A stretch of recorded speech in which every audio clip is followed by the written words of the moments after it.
खुद्द अमिताभ बच्चन यांनी सांगितलंय की कच नाही देखा तो कुछ नाही देखा, आणि म्हणून मी आलोय आज कच मध्ये.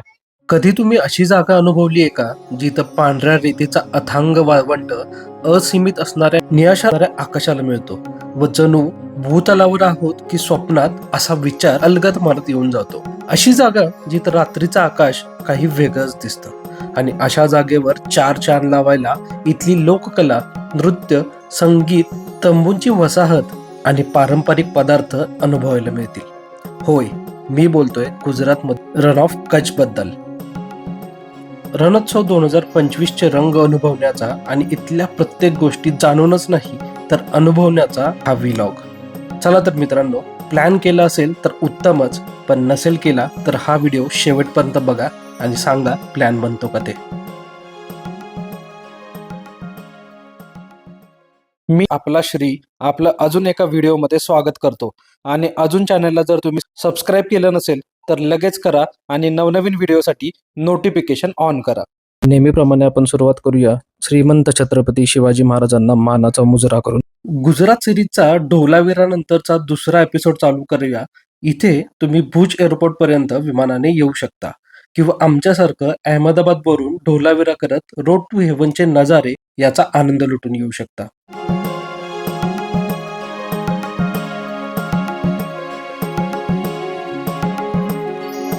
आता पोहोचलो इथं रणोत्सवला, टेंट सिटीला, आणि इथं आहे तो बॅगेज काउंटर. आणि बॅगेज काउंटरमध्ये आता इथं बॅग वगैरे ते रूममध्ये पोहोचवणार आहेत आणि आतमध्ये इथून जायचं रिसेप्शनला.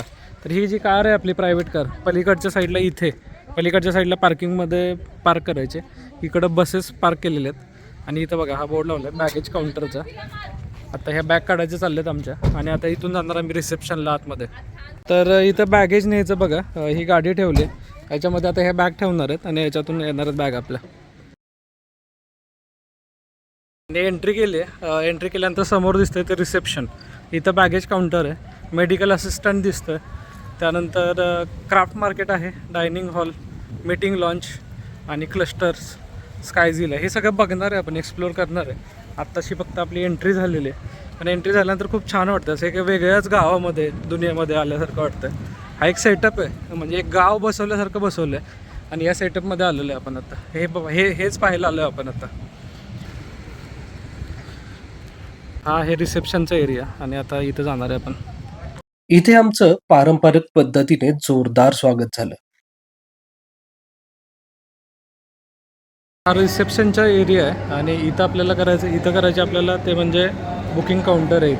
इथं वेटिंग लॉन्ज आहे. इथं सगळे फॅमिली मेंबर बसतील. इथं गणपतीची छान मूर्ती आहे आणि आत्ता आपण पहिल्यांदा बुकिंग करून येऊया. मी आत्ता आलेलो रिसेप्शनला आणि इथं आत्ता त्यांनी फूड वाउचर दिलेत. इथं रजिस्ट्रेशन करायचं आहे. रजिस्ट्रेशनसाठी आल्यानंतर आधार कार्ड सगळ्यांचे त्यांनी घेतलेत आणि त्यानंतर आता ते एक्सप्लेन करतील की आपल्याला काय काय मिळणार आहे ते.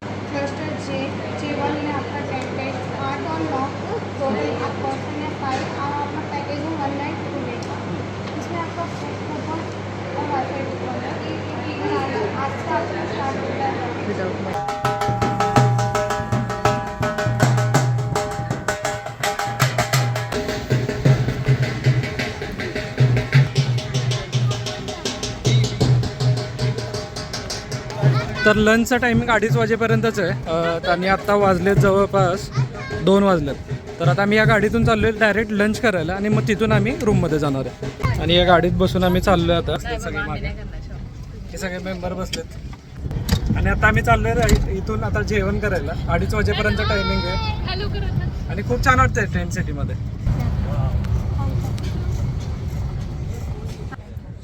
आणि अशा इथं आहेत आपलं ते, म्हणजे इथं लंच करायला आलो आपण. इथं किचन आहे, त्याचं नाव आहे कोझी बीन्स आणि इथं बघूया आपण आतमध्ये.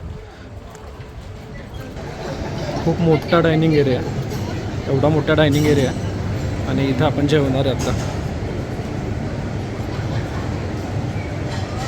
बुफे दिसतोय मला. किचनमध्ये आल्यानंतर इथं आपल्याला रजिस्ट्रेशन करायचं आणि त्याच्यानंतर आपल्याला इकडं जेवणासाठी लोक खूप होती, पण तरीही कोणतीही गडबड गोंधळ दिसत नव्हतं.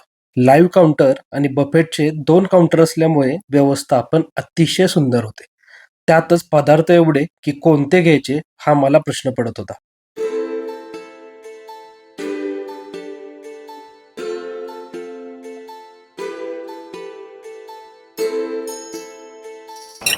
जेवायला आलं आणि गुजराती राजस्थानी असं मिक्स कॉम्बिनेशन जेवण मिळतं. जास्त तिखट दिसत नाही आहे, जेवण व्यवस्थित दिसतं.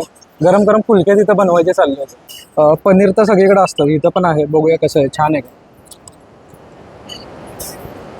छान आहे, ढाबा स्टाईल पनीर आहे आणि बरेच आयटम आहेत. म्हणजे मुगडाळ होते, नंतर हलवा मिळाला मला दुधीचा, तोंडल्याची भाजी मिळाली आणि मी आता खातो साबुदाणा वडा. साबुदाणा आणि बटाट्याची भाजी मिक्स असलेला वडा आपल्याकडे वेगळा असतो. हा येलो कलर आतमध्ये दिसतोय, खूप छान आहे. आणि सगळ्यात जेवण एवढं तिखट नाही आहे. इथं आलोय तर त्यांच्या पद्धतीनंच खाल्लं पाहिजे, गुजरात आणि राजस्थान स्टाईल. आणि जेवण खूप छान आहे, मुलांपासून मोठ्या माणसांपर्यंत खाऊ शकतो. इथे तुम्हाला चालायची गरजच पडत नाही, कारण ई व्हॅन किंवा गोल्फ फॅन सतत फिरत असतात आणि हात करायचा आणि नुसतं फिरायचं. J1 आणि इथं नंबर लावलेले आहेत. एका क्लस्टरमध्ये 15 टेंट्स आहेत. आमचा 8 आणि 9 नंबरचा टेंट आहे. असे टेंट आहेत इथं लावलेले. आतमध्ये चाललं आता, टेंटची सुरुवात आहे. इथं बाल्कनी टाईप केली, बाहेर एक चेअर दिली, परत चेन उघडायच्यात टेंटमध्ये आणि आतमध्ये एंट्री होते. आणि हे आहेत टेंट. 2 बेड दिलेत सिंगलचे. इथे एक कंदील ठेवला, लाईट आहे त्याच्यात. आणि या साईडला कब्बड दिले, ओपन कब्बड. चेअर एक फॅन. आम्ही नॉन AC केले त्याच्यामुळे फॅन दिलेला आहे. पाण्याच्या बॉटल दिलेत, ग्लास दिलेत आणि टेबल आहे. टेबल आणि चेअर. इकडं वॉशरूम आहेत. या वॉशरूममध्ये थोडंसं बांधकाम केलं आहे इथं, पण ओपनच आहे बऱ्यापैकी. आणि इथे सॅनिटरी सगळे आहेत, हे सगळे दिलेले आहेत. सॅनिटरी बॅग वगैरे, कॉम्ब, फेस वॉश आणि वॉशरूम. क्लीन तरी वाटतंय. आता प्रॉब्लेम आहे की आता जर छोट्या मुलांना घेऊन आला तर हे बेड 2 सिंगलचे आहेत, तर हा विचार करून या येताना. व्हेंटिलेशनसाठी इथं अशी खिडकी दिली आहे आणि हे ओपन केली आहे आतून, की आपल्याला आतून खिडकीचं पण येतं, असं ओपन होते. पहिला प्रॉब्लेम मी आधी सांगितलं की लहान मुलांना आणलं तर मध्ये गॅप आहेत, 2 छोटे बेड आहेत. दुसरा प्रॉब्लेम बाथरूममध्ये जातं आहे, तर ही चेनसारखी तुम्हाला लावावी लागेल ओपन करण्यासाठी, जी की हार्ड आहे. आणि हे सारखं ओपन करायचं, क्लोज करायचं बाथरूमला जाताना, हे एक प्रॉब्लेम आहे. हे जे स्विच आहेत थोडेसे रिस्की वाटत आहेत. जो इश्यू आहे तो आम्ही सॉल्व करतो आहे. बेड उचलून ठेवतो आता तिकडं.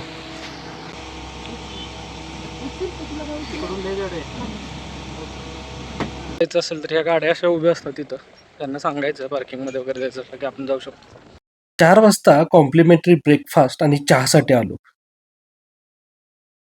नुकताच जेवण केलं असल्यामुळे जास्त भूक नव्हती, पण खरंच हा अतिशय उत्तम होता इथला.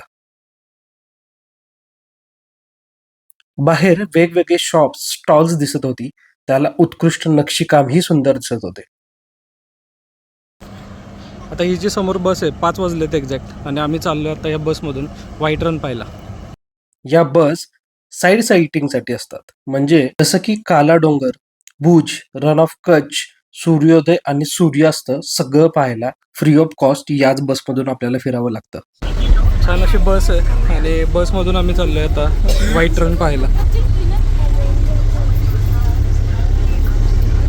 आपको मैं बताऊंगा कि वाइट डेजर्ट बनता कैसे है। जो हमारा 1819 में भूकंप आया था तो उसके कारण में बदल गई थी और बाउल शेप में हो गई थी। और जब हमारा समुद्र का पानी आता है तो पानी इसमें अटक जाता है, जो कि आप कोई पत्थर वगैरह या कोई और चीज़ डालेंगे तो उसी में अटक जाएगा, जो कि बाहर नहीं जाए पाए। दिन में जब धूप पड़ती है तो पानी सूखने लग जाता है, रात में ठंड पड़ती है तो वो जम जाता है। यहाँ से 85 किलोमीटर की दूरी पे एक गाँव है लखपत गाँव, वहाँ से हमारी अरेबियन सी स्टार्ट हुई थी। तो अभी और कितने दिनों तक रहेगा? कैमल राइड होगी, और कैमल राइड पे आप मतलब एक तो चार्जेबल है, एक फ्री है, जो कि हम अभी दिख जाएगी आप। कितने दिनों तक रहता है क्या सर? मतलब पानी कब आता है इसमें? पानी आज ये 4 अक्टूबर तक सर बारिश थी, उसके कारण अभी तक पानी हो रखा है, तो कुछ दिनों में बन के स्टार्ट होगा। करीबन 15 से 20 दिन लगेगा, तो उसके बाद बन जाएगा। अच्छा महीना कौन सा है आने के लिए? सबसे अच्छा महीना कौन सा है आने के लिए? सर डिसेंबर जनवरी तक होगा। डिसेंबर जानेवारी. Yes sir. आणि गाडीतून उतरलो आणि समोरच यांचे फ्री कॅमल. तर ही फ्री कॅमल राईड आहे. फ्री कॅमल राईड करायला आम्ही बसतो आत्ता. आणि हे कॅमल आहेत. कॅमलच्या मागं ही बघा इथं गाडी लावली आणि याच्यात बसून आपल्याला जायचं. इथं बरेच कॅमल आले बघा, गाडी आली की लगेच, आणि याच्यावर बसून आपल्याला नेणार. कॅमल राईडमध्ये बसलोय आणि हे चालू झाले बघा आता. पळतोय बघा आता कसं.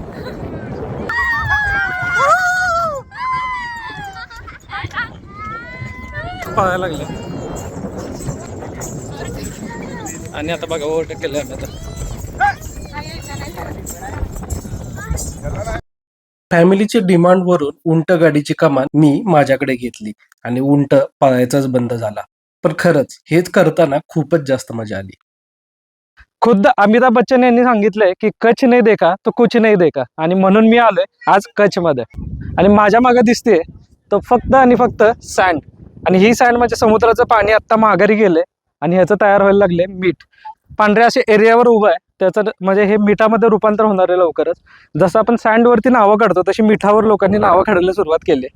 या साईडला दिसतोय आपल्याला तो बाण. तर यांनी पाणी अडवून ठेवलेलं आहे समुद्राचं, जेणेकरून हे पाणी इकडे येऊ नये. पण यावर्षी पाणी जास्त आहे बघा. इथं बघा पाणी माघारी गेलंय आणि हे बघा हे बारीक बारीक आहे ना, अक्षरशः मीठ आहे. हे मोठं मीठ असतं ना आपलं, तसं मीठ आहे. आता 1 नोव्हेंबर आहे आणि हे मीठ आपल्याला बघायला मिळतंय. तर शक्यतो तुम्ही डिसेंबर किंवा जानेवारीमध्ये या, जेणेकरून तुम्हाला अजून हे पाणी माघारी जाईल आणि अजून तुम्हाला खूप लांबपर्यंत दूरपर्यंत पसरलेलं वाळवंट बघायला मिळेल. आणि या ठिकाणी आल्यानंतर असं वाटतंय की पृथ्वीचं एंड होतोय की काय. म्हणजे असं इथं काहीच नाहीये, शेवटपर्यंत फक्त आणि फक्त रन बघायला मिळतंय.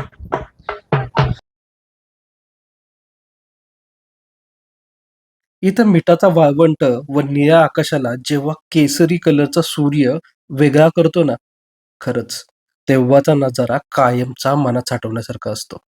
आणि या मिठात थोडे समुद्रजीव सुद्धा दिसतात, जे या समुद्राच्या खुणा दर्शवतात.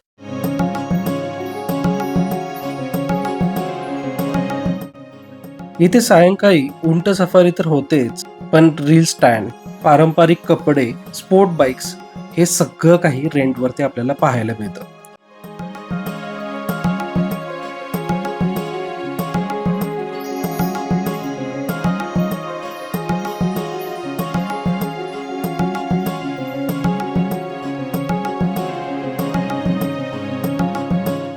माघारी परतताना जड मनानेच माघारी आलो. म्हणून म्हणतो, तुम्ही जर इथे गेला तर 2 दिवस नक्की प्लॅन करा.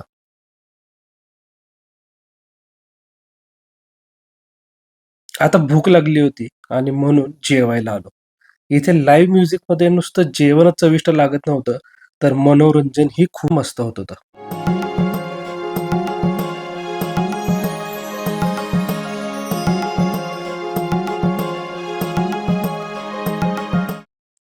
आता रात्री ही टेंट सिटी खूपच वेगळी दिसते. इथली विद्युत रोषणाई, पारंपरिक वेशभूषा आणि बरंच काही अनुभवायला खूप सुखद असतं.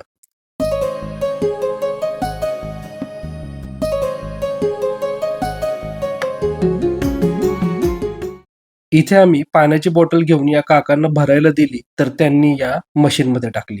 आम्ही पाण्याची वाट बघतोय तर ते म्हणाले बॉटल आता रिसायकल झाली. ही एक खासियत आहे इथली. ते म्हणजे प्लास्टिक कुठेही वापरलं जात नाही.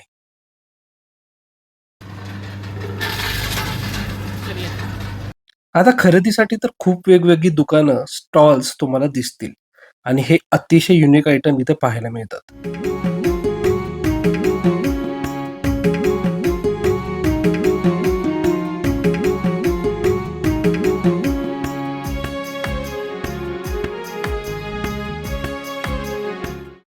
इथं सायकल पण आहेत, तुम्ही आल्यावर सायकल पण फिरवू शकता.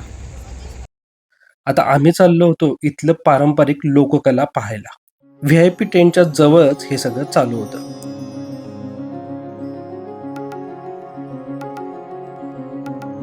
इथली नृत्यकला पाहून खरंच खूप छान वाटलं. आणि आजूबाजूला चहाची सोय, चंद्रतारे दुर्बिणीतून पाहण्याची सोय म्हणजे स्टार गेजिंग, नंतर सुंदर गायन आणि सर्व काही ती रात्र सुखकर करून गेली.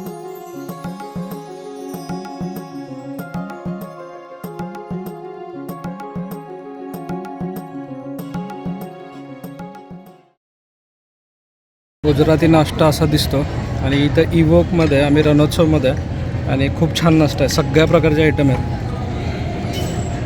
सकाळी चेकआउटच्या आधी चहा आणि ब्रेकफास्ट केला आणि खरंच काही पदार्थ 2 दिवस चवदार आणि अतिशय उत्तम मिळाले होते.